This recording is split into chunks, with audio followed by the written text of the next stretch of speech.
장수의 역설 더 롱제비티 파라독스. 다시 바뀐 내용은 오래도록 젊음을 유지하고 건강하게 죽는 법. 이 책을 쓰신 저자분은요, 세계적인 심장 전문의 스티븐 건드리 박사입니다. 이 건드리 박사님은 사람들이 중년에 접어들면서 부모님과 친구들이 건강을 잃고 고통받는 모습을 보며 아프지 않고 영원히 살기를 바라는 마음을 잘 여기에 담았습니다. 나이가 들어도 오래도록 건강하고 젊게 살기를 희망하는 이 역설적인 상황을 해결할 방법이 없을까? 제가 지금부터 읽도록 하겠습니다. 저는 이미 한번 읽었습니다. 이 서문을 마지막을 보면은 이렇게 나와 있어요. 자, 지금부터 장내 세균이 당신의 몸을 5성급 호텔의 스위치룸처럼 느끼게 만들어주자. 그러면 그들은 무병장수의 삶을 선물할 것이다. 이렇게 하고 서문이 끝나고요. 이제 제1 노화에 관한 오해로 들어갑니다. 장속 친구들, 즉 장내 유익권을 돌보는 최상의 방법을 정확히 알기 전에 그들이 우리 몸에서 어떻게 활동하고 우리의 건강과 장수에 왜 그렇게 중요한 요소인지 먼저 살펴보자. 이 과정을 통해 우리는 왜 그리고 어떻게 나이를 먹는지와 관련해 잘못 알고 있거나 오해하고 있는 사실을 바로잡을 것이다. 먼저 장내 박테리아에 관해 알아둬야 할 2가지 사실이 있다. 첫째, 좋은 박테리아는 행복하게 해주어 오래도록 머물면서 우리 몸을 잘 보살피게 하고, 반대로 나쁜 박테리아는 행복하지 않게 만들어서 영원히 우리 몸을 떠나게 해야 한다. 이렇게 함으로써 당신이 건강하고 장수하는 데 필요한 이상적인 장내 세균소와 구성이 만들어질 것이다. 둘째, 나와 다른 연구자들이 장경계 혹은 점액질 경계막이라고 부르는 장 내벽을 튼튼하게 만드는 것 또한 중요한 일이다. 바로 장 속 친구들이 있어야 할 자리인 장을 지켜서 외부 침입자들을 막고 자신들을 침입자로 잘못 판단하지 않게 하라는 것이다. 튼튼한 장 내벽은 우리가 정상적인 노화 과정이라고 생각하는 많은 질병을 피할 수 있게 해주는 핵심 요소다. 그렇다면 이제부터 장내 박테리아는 어떤 존재이고 무엇을 하며 왜 이 책에서 그렇게 중요하게 다루는지 살펴보겠다. 1.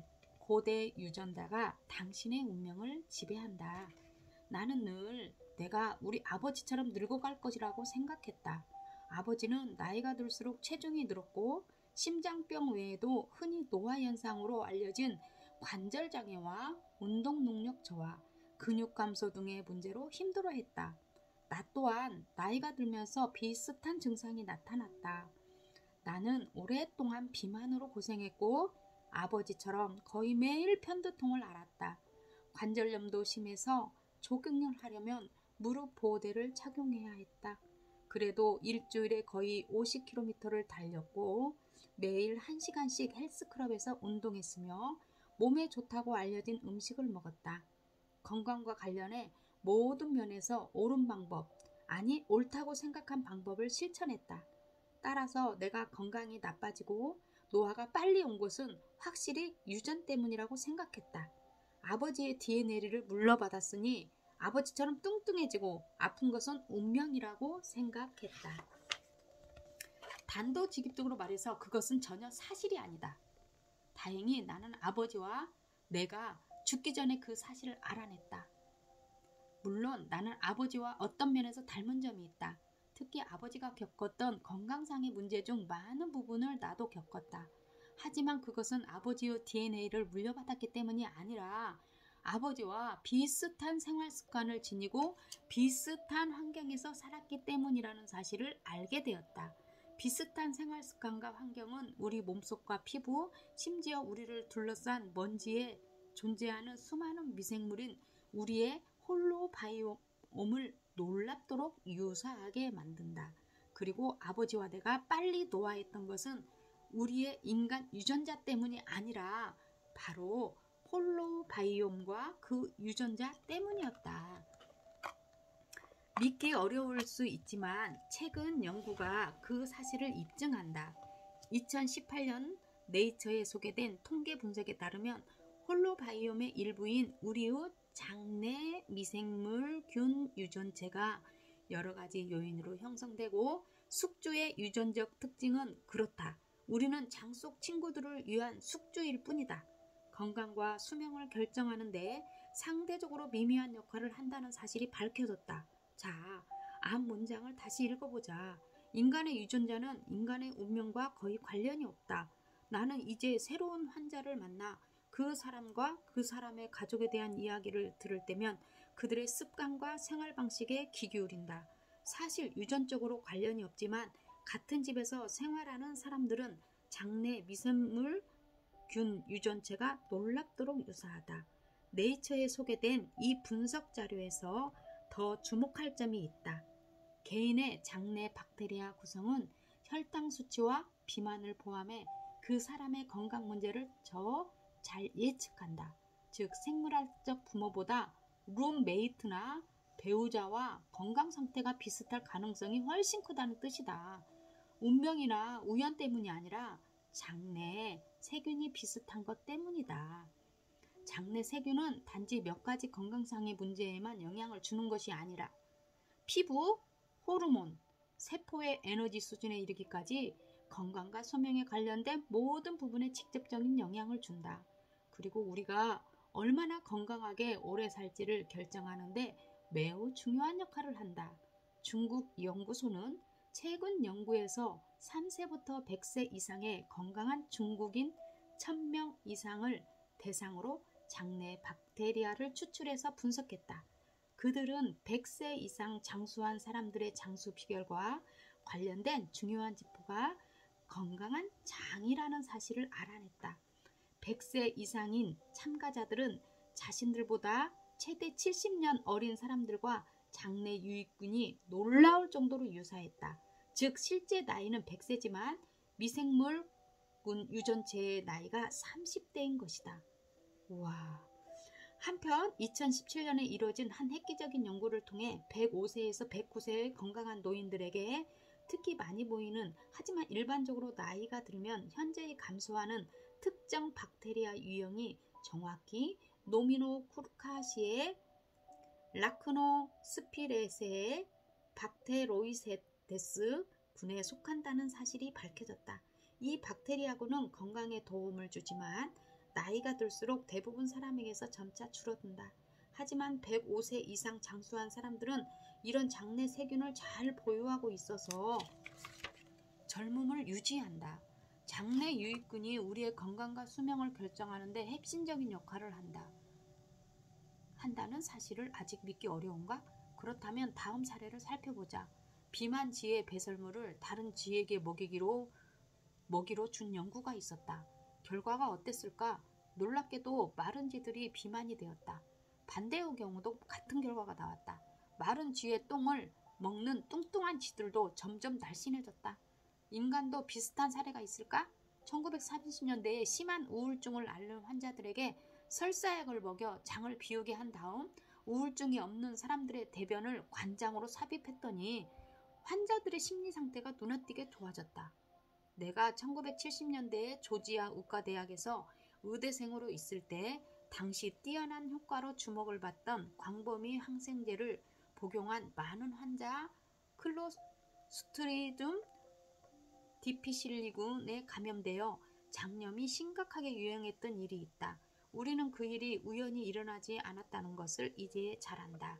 항생제가 환자들의 장내 세균을 가리지 않고 죽이는 바람에 환자들이 감염에 더 취약해졌던 것이 이유였다. 하지만 정말 놀라운 사실은 당시 많은 환자가 나를 포함한 건강한 의대생의 똥을 관장으로 주입받아 건강이 회복됐다는 점이다. 당시 우리는 우리의 대변에 있는 장내 유익균이 환자들의 장에서 과다 증식한 클로스트리dium 대피실리균을 몰아내므로써 그들에게 건강을 되찾아 주었다는 사실을 제대로 알지 못했다. 좋은 장내 세균은 우리를 날씬하고 행복하게 해줄 수 있고 아주 심각한 질병에서 구해줄 수도 있다. 미생물 군 유전체를 다시 젊게 만들 수 있다면 과연 우리의 몸도 젊어질까? 지금까지 연구 결과들을 보면 확실히 그런 것 같다. 하지만 어떻게 그 답을 알아내기 위해서 먼저 장내 유익균이 정확히 어떤 일을 하는지 살펴보기로 하자. 장내 유익균이 하는 일. 우리는 의식하지 못하지만 미생물군 유전체를 이루는 세균들은 밤낮 없이 아주 바쁘게 일한다. 그들은 24시간 내내 우리 몸의 면역계와 신경계, 호르몬계의 주요 부분을 조절하는 일에 관여한다. 그 중에서도 가장 중요한 역할은 소화기관을 돕는 일일 것이다. 장내 유익균은 우리가 먹는 소화 음식을 소화하고 비타민과 미네랄, 폴리페놀, 호르몬, 단백질을 생성해서 그 물질들이 필요한 기관에 전달한다.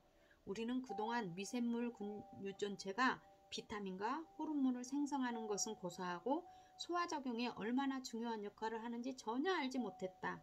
하지만 장 속에 사는 그 박테리아들이 우리가 섭취하는 음식을 처리하지 못하면 아무리 좋은 음식이라도 그 음식의 영양분이나 정보를 이용하지 못한다는 것을 이제는 잘 안다. 모든 동물이 마찬가지다. 가령 흰개미도 나무를 갉아먹지 못한다.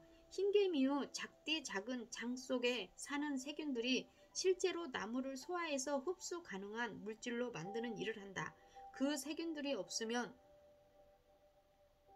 흰개미는 우리의 집을 아무리 많이 갉아먹더라도 굶어 죽을 것이다. 2016년 한 연구에서 식이요법이 수명에 미치는 효과에 관해 소개했듯이 영양 섭취는 우리 몸속의 미생물군 유전체가 어떻게 일하는가에 달렸다. 그동안 많은 환자에게서 각종 비타민과 미네랄, 단백질 부족을 겪는 사례들을 보았다. 그것은 환자들이 그 영양소를 먹지 않아서가 아니라 미생물군 유전체가 그 영양소를 생성하거나 흡수하지 않아서였다. 하지만 나쁜 세균을 몰아내고 좋은 세균이 장을 튼튼하게 만들게 유도하면 영양소 결핍이 사라진다. 이렇게 생각해도 좋다. 우리는 우리가 먹는 것으로 이루어지는 것이 아니라 우리 몸속에 장내 유익균이 소화하는 것으로 이루어진다. 그리고 이 세균들은 우리에게 필요하다고 인식하는 음식만 처리하도록 진화했기 때문에 특정 음식만 소화할 수 있다. 롱제비티 패러독스 프로그램에서는 당신이 아닌 당신의 장 속 친구들을 위해 음식을 먹게 한다. 그러면 그들도 당신에게 크게 보답할 것이다. 한마디 덧붙이자면 건강관리 분야의 최고령 전문가인 잭 라레이는 식사에 관해 이렇게 조언했다. 맛있으면 뱉어라. 다시요. 맛있으면 뱉어라. 사실 그는 자기도 모르게 내가 아닌 장내 유익균을 위해 먹어야 한다라는 말을 했던 것이다. 하지만 실망할 필요 없다. 그들을 위해 먹는 음식이지만 장담하건대 당신도 아주 좋아하게 될 것이다. 그 외에도 장내 유익균이 하는 일은 많다. 가령 이스트나 일반적인 장내 미생물인 칸디나를 억제하고 다른 유해 미생물의 과잉 성장을 막는다.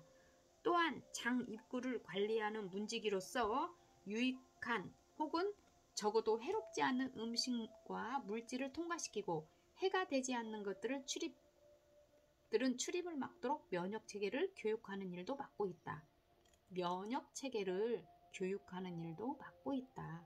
특히 이 일은 우리의 식습관이 점점 복잡해짐에 따라 과거 수년 사이에 점점 더 힘들어지는 일이 되고 있다. 이것은 나중에 더 자세히 살펴보도록 하겠다.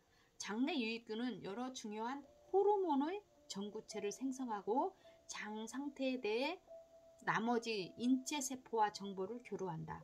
이 과정은 정확히 어떻게 이루어질까? 물론 다른 여러 과정 중에서도 미토콘드리아로 직접 신호를 보내면서 이루어진다. 기억하는가? 나는 서문에서 아주 영리한 고제의 협상가였던 그들이 더 살기 좋은 곳으로 찾아 우리의 세포로 뛰어들었고 그 대가로 세포에 필요한 에너지를 생산하는 중요한 일을 하게 되었다고 한다. 사실 나는 이 장내 유익균이 장수에 관한 대부분의 논의에서 그동안 놓쳤던 중요한 연결고리라고 믿고 있다. 오늘은 여기까지 있겠습니다.